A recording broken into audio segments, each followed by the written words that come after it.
The incarnation of Christ was very important for Bonhoeffer, partly because he was in the Lutheran tradition, in which worldliness has always been a big issue. Luther came out of the cloister and embraced worldliness. He said we have to live in the world.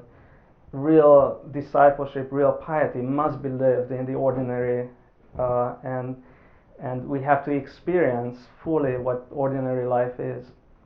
So that was his heritage, and he was always trying to make sense of being a disciple in the world.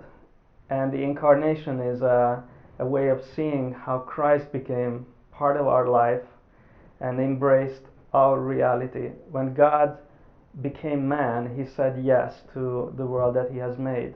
So we have to follow Christ in his way of being in the world and being part of the world and still be separate from the world. And that was something that he was always Bonhoeffer was always trying to explain and understand more deeply, and he struggled with this. And he had some ideas that try to capture the way the incarnation of Christ became or can be a model for us followers of Christ. And to him, interestingly, one aspect of the biblical faith that helped him grasp it was an affirmation of the Old Testament.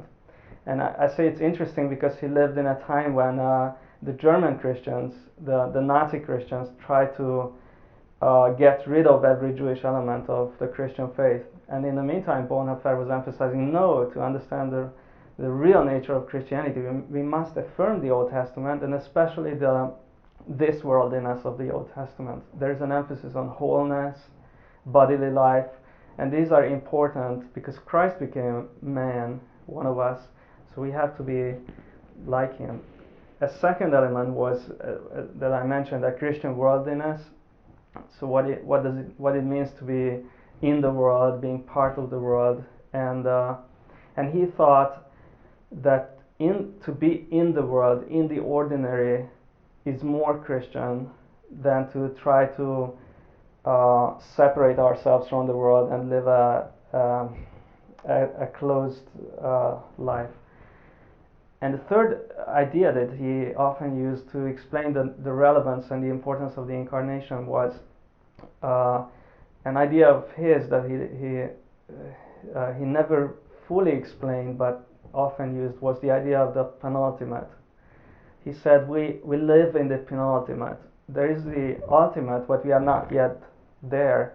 We live in the last but one, and the judgment has not been made on the world yet. We are looking for that. We cannot.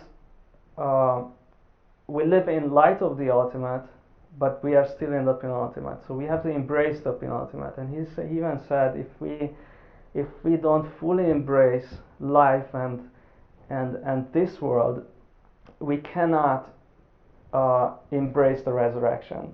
You can only believe in the resurrection if you know what life means and losing life means.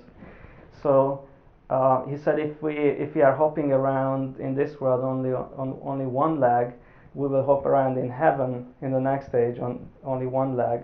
We have to embrace life and see what it means to lose it, to really appreciate the resurrection.